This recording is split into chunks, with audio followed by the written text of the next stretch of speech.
विद्यार्थी मित्रांनो, सह्याद्री ट्युटोरियल्स मध्ये तुमचं स्वागत आहे. माझ्या एक गोष्ट लक्षात आलेली आहे. कोणती? की बऱ्याच मुलांना रूल्स माहिती नाहीयेत. एक्झाम झाल्यानंतर, सीईटीचा रिझल्ट लागल्यानंतर, कॅप राउंड 1 डिक्लेअर झाल्यानंतर मुलं विचारायला लागली, की लिस्ट कशी बनवू? बरं या मुलांना हेही माहीत नाहीये, की कॅप राउंड 2 की जो खूप रिस्की आहे. या व्हिडिओमध्ये मी काय करतोय, मी अगोदरच क्लिअर करतो. मला ना, मी एका WhatsApp ग्रुपमध्ये जॉइन आहे. मला कुणी केलं जॉइन मला माहीत नाही, पण ग्रुप एकदम जबरदस्त आहे. एवढे नोटिफिकेशन्स येतायत, एवढी माहिती सांगितली जाते. त्यातलेच महत्त्वाचे मुद्दे मी या व्हिडिओत सिलेक्ट केलेत आणि तुमच्याशी डिस्कस करणार आहे. सुरुवात करूया आपण. तेव्हा हा व्हिडिओ शेवटपर्यंत बघणं गरजेचं आहे. खूप महत्त्वाची माहिती मी इथे तुम्हाला सांगणार आहे. पहिला पॉइंट जो इथे दिलाय बघा, अतिशय महत्त्वाचा बेटरमेंट. आता बघा, बेटरमेंट केलेल्या विद्यार्थ्यांनी थोडा काळजीपूर्वक ऑप्शन फॉर्म भरावा. कारण नीट बघा, दुसऱ्या राउंडमध्ये तुम्हाला जर तुम्ही जो ऑप्शन फॉर्म भरलाय, त्यातली जर नवीन जागा मिळाली, म्हणजे तुम्ही आता नवीन ऑप्शन फॉर्म देणार आहे, बरोबर आहे. त्यातलं जर कॉलेज तुम्हाला अलॉट झालं, तर पहिलं ॲडमिशन आपोआप कॅन्सल होणारं. मग ॲट एनी कॉस्ट तुम्ही म्हणाला, "नको, नको, ते दुसरं कॉलेज मला नको आहे. मला ते पहिलं होतं ते ठीक आहे." मिळणार नाही. ते गेलं. मग उरला एकच कॅप राउंड 3. परत तेच कॉलेज मिळेल का? नाही. शक्यता कमी आहे. तर हा नियम अतिशय महत्वाचा आहे. पण जर तुम्हाला कुठली जागा मिळालीच नाही, तर पहिली जागा आहे ती राहणारच ना.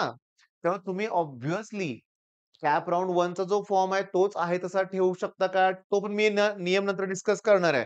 तोच ठेवला तरी चालेल किंवा बाय मिस्टेक एखादं चांगलं कॉलेज घ्यायचंच राहिलं होतं आपलं, तर ते घेऊ शकताय. नवीन तुम्ही ऑप्शन फॉर्म तयार करा काळजीपूर्वक.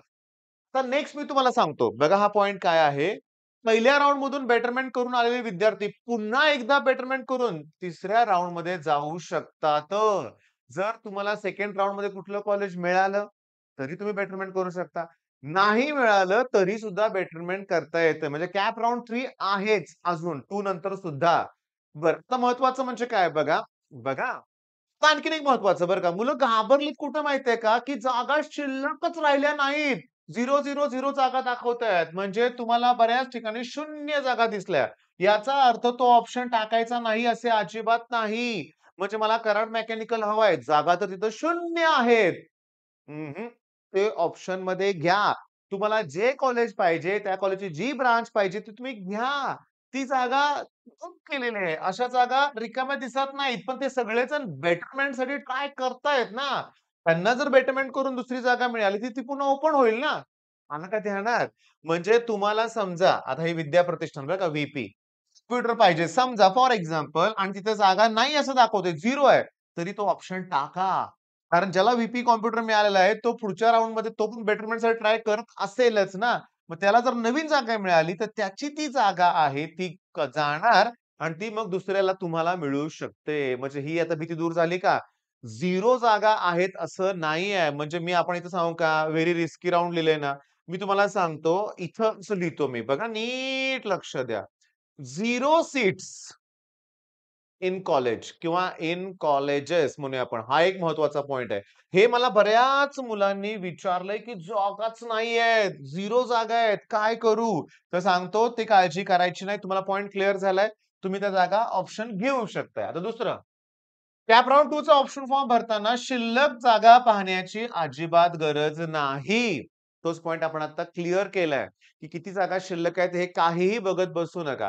बेटरमेंट केलेल्या म्हणजेच बुक केलेल्या जागा दिसत नाही. त्यामुळे त्या 0 आहेत असं वाटतात. म्हणजे तोच पॉइंट आहे. ओके. Next point. ऑप्शन टाकताना जर गडबड केली, तर मी मगाचाच पॉइंट आहे, की चांगली जागा घालवून बसू नका. ती कुठल्याही परिस्थितीत परत घेता येत नाही. मग तुम्हाला ऑलरेडी मला एक आनंद होतोय सांगायला, की माझ्या ऑफलाईन मधल्या बऱ्याच मुलांनी कॅप राउंड 1 ला पाहिजे ते कॉलेज मिळालंच त्यांना, सॅटिस्फाईड आहेत. फ्रीज करून टाकल्यात जागा. कोण आहेत ती मुलं? जास्त करून टी-एफ-डब्ल्यू-एस मधून मिळालेलीच आहेत. ओके. आता सगळ्यात महत्वाचं, एकही कॉलेज अलॉट झालेलं नाहीये. तुम्ही असे एकटे नाहीये, हजारो मुलं आहेत, कास्टमधली पण मुलं आहेत, चांगले पर्सेंटाइल असणारी पण मुलं आहेत, की ज्यांना कॉलेज अलॉट झालेलं नाहीये. मग त्यांना कॅप राउंड 2 मध्ये कॉलेज मिळणं खूप गरजेचं आहे. कारण कॅप 3 शेवटचा राउंड आहे ना. मग त्यासाठी काय करायचंय तुम्हाला क्लिअरली सांगतो. कॉलेज ज्यांना मिळालंय ना, त्यांनी कमीत कमी ऑप्शन्स टाका. ऑब्व्हियसली जे बेस्ट आहे तेवढंच फक्त वरती घ्या. पण ज्यांना मिळालं नाही, त्यांनी मात्र जास्तीत जास्त ऑप्शन्स घेतल्या पाहिजेत. जर रिपीट करायचं नसेल तर. आता कमी मार्क असेल तर कॉलेज कॉम्प्रोमाईज करावं लागतं. ही रिॲलिटी आहे लक्षात घ्या. ओके. Next point. बेटरमेंट केले तर व्यवस्थित ऑप्शन फॉर्म भरा. एखादी जागा मिळाली की तोच पॉइंट आहे बरं का, की जुनी जागा तर शिल्लक राहणार नाहीये. आता सगळ्यात महत्वाचं. कॅप राउंड 2 आहे. कॅप राउंड 1 तर झाला. तुम्ही तुमचा ऑप्शन फॉर्म परत वेळा चेक करा बाळांनो. 3 दिवस, 2-3 दिवस असतात प्रत्येक ह्याला लक्षात घ्या. कन्फर्म करून एकदा का ऑप्शन फॉर्म कन्फर्म झाला ना, मग त्यात काय बदल होणार नाही बरं का. मग संपलं. त्यामुळं चेक करा, काळजी घ्या. आता सगळ्यात महत्त्वाचं बरं का, पहिला ऑप्शन फॉर्म, जुना ऑप्शन फॉर्म कॅप राउंड 1 मध्ये भरला होता तुम्ही तो. तो आहे तसा ठेवता येतो का? ठेवता येतो आणि बदलता सुद्धा येतो लक्षात घ्या. तुम्हाला जर जुने ऑप्शन्स तेच पाहिजे असतील, तर उत्तर येस केलं, तर तोच ऑप्शन फॉर्म तुम्हाला मिळेल. म्हणजे समजा 1, 2, 3 असे तुम्ही 50 आहेत. हं. आणि तुम्हाला 42 नंबरचं कॉलेज मिळालंय. तर तुमचं ते तुम्ही येस इथं म्हटलं, तर 41 ची लिस्ट तुम्हाला आहे तशी मिळणार आहे. परत काय पुन्हा एंटर करायची गरज लागणार नाही. बरं, आता सगळ्यात महत्त्वाचं. तुम्ही जर येस म्हणलं तर जुनी लिस्ट मिळेल. नो म्हटलं तर काय होईल, की नवीन ऑप्शन फॉर्म दिसेल आणि जसं तुम्ही कॅप राउंड 1 मध्ये भरला होता, तसंच तुम्ही तो नवीन फॉर्म तयार केला असेल, तो भरावा लागेल. आता शांतपणे बघा. काही कॉलेजेस सिरियसली काही कॉलेजेसमध्ये गोंधळ आहे. तिथं पालकांना असं सांगितलंय, की आमचंच कॉलेज बेटरमेंट केलं आहे, तर आता फक्त आमच्याच कॉलेजचे ऑप्शन टाकता येतात. असं काहीही नाहीये. तुम्ही ऑप्शन फॉर्ममध्ये कुठलेही ऑप्शन्स घेऊ शकताय, हे लक्षात घ्या. आता मुद्दा महत्वाचा काय माहितीये का? इथं गडबड होते. काही कॉलेज चुकीचे सांगतात. काही कॉलेज खरोखर पालकांना मिसलीड करतायत. मग अशा वेळेस YouTube आहे. असे WhatsApp ग्रुप आहेत, जिथे तुम्हाला जेन्युइन माहिती दिली जाते. चांगले-चांगले कॉलेजचे प्रोफेसर त्या ग्रुपमध्ये असतात लक्षात घ्या. तरी देखील क्रॉस चेक करणं पण गरजेचं आहे. आता एक सिंपल प्रश्न सारखा-सारखा विचारला जातो, की बेटरमेंट मी केलंय, पण नाही आता मला तेच कॉलेज आहे तसं पाहिजे. मग मी काय करू? मग तुम्ही ऑप्शन फॉर्म भरताना वाचा इथं काय दिलंय ते, की तुम्ही टॉपच्या कॉलेजमधली टॉपची ब्रांच द्या. ऑब्व्हियसली मिळाली तर घेऊ. नाही मिळणार हे मला माहिती आहे कमी मार्काला, पण नाही मिळालं तर जुनं कॉलेज आहे तसं राहील ना. आयडिया कळाली तुम्हाला? म्हणजे मुद्दा असा आहे, की इथं कॅप राउंड 2 च्या वेळेस खूप काळजी घ्यावी लागते. कॅप राउंड 1 ओके होतं म्हणूया आपण. थोडं काय इकडं-तिकडं झालं तर कॅप राउंड 2 होतं आपल्याकडं. पण कॅप राउंड 2 मध्ये मिस्टेक केलेली चालणार नाहीये. कारण कॅप राउंड 3 हा शेवटचा आहे. Spot round, spot round, institutional लेव्हलचे राउंड, इथं ना मुद्दा असतो फीचा बरं का. त्यामुळे त्या गोष्टीचा पण विचार करावा लागतो. बरं हे सगळं ठीक आहे. सगळं ठीक आहे. पण मला काय म्हणायचंय, ह्यातून तुम्ही काय शिकला बाळांनो? काय शिकला सांगा बघू? की ह्या गोष्टी वेळेच्या अगोदर सुद्धा करता आल्या असत्या. वर्षभर सुद्धा ह्यांना वेळ देता आला असता. पण लोकं विचारच करत नाहीत. म्हणतो ना, तहान लागल्यावर विहित खोदणे.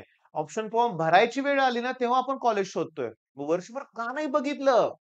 मी याच्यावर थोडासा विचार केलेला आहे बरं का बाळांनो. मी तुम्हाला सांगतो, इनिशियलीच ऑफलाईन पासून मी सुरुवात करणार आहे. ऑफलाईनच्या बॅचमधल्या मुलांना मी ऑलरेडी सांगणार आहे, की सुरुवातीपासूनच तुमचा एक ऑप्शन फॉर्म तयार करा. सिरियसली सीईटी झाल्यानंतरचा विचार करू नका. तुम्ही ऑप्शन फॉर्म तयार करा. तुमचे टार्गेट कॉलेजेस घ्या तिथं आणि त्यासाठी जाण्यासाठी किती पर्सेंटाइल लागणार आहे हे अगोदर कळू दे तुम्हाला आणि त्यानुसार काम करा. आता तुम्ही इंजिनिअरिंगला ॲडमिशन घेणार आहे. इथून पुढचं लाईफ आणखीन वेगळं असणार आहे. खूप स्ट्रगल आहे याच्यात. खूप स्ट्रगल आहे आणि 4 वर्षानंतर इंजिनिअरिंग कंप्लीट केलं, प्लेसमेंट मिळालं, मग कळेल तुम्हाला, की म्हणजे ते काय जॉब करणे, म्हणजे आपले आई-वडील जे जॉब करतायत, नोकरी करतायत, किती त्रासतायत याची जाणीव होणार आहे तुम्हाला. पण आपल्याला काय करायचं स्वतःचे स्किल डेव्हलप करून पुढे जायचंय. आलं का लक्षात मी काय सांगतोय ते? बरं मग अभ्यासाला सुरुवात पण करायचीच आहे. ऑलरेडी पोर्शन तर डाउनलोड करून घ्या. वेगवेगळ्या युनिव्हर्सिटीचे पोर्शन काय आहे बघा, मॅथ्सचा पोर्शन काय आहे ते बघा आणि अभ्यासाला सुरुवात करा. All the best.